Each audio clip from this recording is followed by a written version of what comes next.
nesses 6 anos, que a lição de casa, você mencionou algumas reformas, e você disse desse conjunto de ações que, por exemplo, geraram a queda no desemprego nesse nível que a gente chegou como dado de hoje.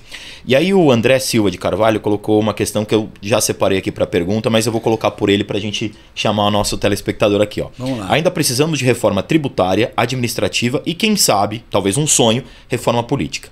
Minha pergunta para você nós vemos, você citou a questão do Congresso. Congresso reformista pacas, você disse. E é isso. Reformou bastante. Muito bem. Nós mudamos de governo, mudamos de Congresso, mas seguimos, pelo menos em linhas gerais, ainda um Congresso muito mais de centro-direita, né? Você acredita nessas reformas, tendo um executivo que foi eleito, e esse Congresso atual, por exemplo, tributária e administrativa, como disse o André, e você acha que ela é, vamos chamar assim, a continuação dessas lições de casa que você mencionou? Eu acho que o André tem toda a razão. Essas reformas que ele citou todas têm que acontecer e várias outras têm que acontecer. Tá? Mas infelizmente, eu sou cético com relação a reformas daqui para frente. Eu não sou cético com relação a uma simplificação tributária que vai ser super importante. Tá? Porque é um caos a tributação no Brasil. Né? Qualquer empresa, se ela quer pagar direito, ela não consegue. É muito complicado. E eu acredito sim, tem coisas com relação à tributação que estão absolutamente maduras. Agora, a reforma tributária que eu acho mais provável é uma reforma tributária que vai simplificar, mas vai aumentar a carga tributária. Tá? Ou seja, quem vai pagar é o povo? Não, eu acho que eles vão tentar, vai ter dividendos, vão passar a pagar impostos. Eu acho que eles vão tentar ampliar a tributação pelo que eles chamam de andar de cima. Mas isso vai acontecer. Então eu acho que a carga tributária vai crescer, mas vai ter uma melhora grande em termos de simplificação tributária. Com relação à reforma administrativa, infelizmente eu não acredito. Não é um mindset desse governo, não. O software deles não é de um Estado menor, é um Estado maior. Eu gosto muito dessa que você fala do software, mais intervencionismo. Essa é a visão que eles têm. Podemos gostar ou não. Essa é a visão. Então, achar que o Estado vai diminuir num mandato PT, mesmo com um Congresso mais reformista, eu acho que é um excesso de otimismo. E, também reforma política, eu também acho que seria um otimismo muito grande.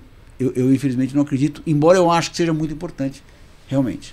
Nessa tríade aí, reforma tributária, administrativa e política, qual seria a mais importante na sua opinião? Você disse que você acredita na tributária num pedaço, vamos colocar dessa forma. Administrativa e política, não. Mas na sua concepção, qual dessas três seria a mais importante para ajudar não só o crescimento do país, mas a população, como a gente está falando aqui? Olha, é muito difícil dizer, né? Qual é a mais relevante. Mas deixa eu tentar explicar a relevância de cada uma delas. Perfeito. A política é melhorar o ambiente político para que o Brasil ele tenha mais capacidade de formar consensos e ir para frente. Então a reforma política ela é muito relevante. A democracia brasileira, infelizmente, ela foi capturada pela disputa política. Em vez de ela ser capturada para o avanço do país, entendeu? Então, a discussão é sempre quem é o grupo político que está lá na frente. E menos qual é a agenda política que o Brasil precisa ter para que ele ande para frente, para que ele consiga pagar toda essa dívida social que ele tem. Para ficar no ambiente político, antes de você ir para a próxima, é o que a gente estava falando antes, né? As pessoas votaram muito mais na pessoa X ou na pessoa Y do que na agenda X ou na agenda Y, né? Sem dúvida. E eu vou um tostãozinho a mais. E foi o seguinte, como eu rejeito muito mais esse aqui, eu vou votar no outro. Daí a outra pessoa, como rejeita mais esse aqui, vai votar no outro. Então foi e muito não faz ideia qual é a agenda deles, né? Não faz ideia. Eu rejeito isso aqui, então eu quero o outro. Vamos combinar que essa não é a melhor maneira da gente... Quer dizer, toda eleição que ela é radicalizada assim, é difícil que saia alguma coisa muito bacana. Né? Quer dizer, o Brasil, infelizmente, não foi capaz de produzir alguém de centro competitivo. Vamos lembrar, até como exemplo, o Sérgio Moro. O Sérgio Moro chegou a ter 13%, 14%. Ele foi defenestrado do processo. Por quê? Porque para o partido não era importante ter um candidato viável a presidente. E é legal que você não está nem entrando no mérito se ele é bom, médio ou ruim, né? Não. Você está dizendo assim, existia uma opção que parecia ter potencial e foi... E depois o Moan, não, vamos atrás, vamos com a Simone Tebet. Ela tinha traço. Ela não tinha nada. O outro tinha 15%. Não. Queremos não. Vamos ver, o Dória, a Simone Tebet. É uma loucura. Em vez de, vem cá, vamos coordenar e ter um nome viável. Não, o viável, 2 meses depois que ele anunciou a candidatura, ele foi defenestrado do processo. É uma loucura. Então, realmente o Brasil precisa melhorar, vamos dizer, todo o seu arcabouço do sistema político, né? O segundo ponto, reforma administrativa. Uhum. Eu acho ela muito importante. Embora eu seja, nesse sentido, antagônico ao PT. Né? Porque eu entendo que o nosso país, ele sabe, você treinou para uma maratona. Uhum. Né? Daí, um pouco antes do cara da largada, falou, não, vem cá, só que você vai ter que correr a maratona com 40 quilos nas costas. Então te colocam uma mochila com 40 quilos nas costas. Acabou, né? Daí você vai correr a maratona. É possível que você chegue no final, talvez mas você não vai correr bem. Não, você vai andar no máximo, né? Exatamente. Então, o que acontece? O Estado brasileiro, ele é grande demais.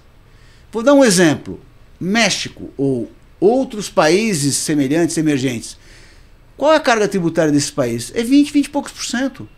Qual a carga tributária no Brasil? 35%.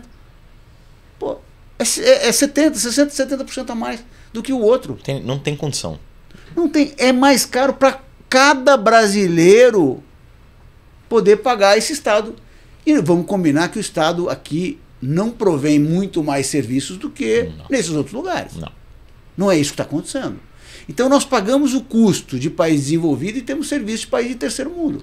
E essa conta não fecha, na sua opinião, por qual motivo? Porque se a gente tem uma receita, pensando nos tributos, como você mencionou, que daria para a gente ter esse investimento, isso esbarra na corrupção? Aí, por exemplo, é um dinheiro que esbarra na corrupção? Não, eu acho que a corrupção é um outro elemento, tá? E que, enfim, atrapalha muito a alocação de capital no país, que é uma das piores coisas que tem. Sabe que o mundo chegou à conclusão, a ONU, etc., que a corrupção é um dos maiores males que um país pode ter, porque faz o país investir em coisas que ele não deveria e deixar de investir em coisas que ele deveria.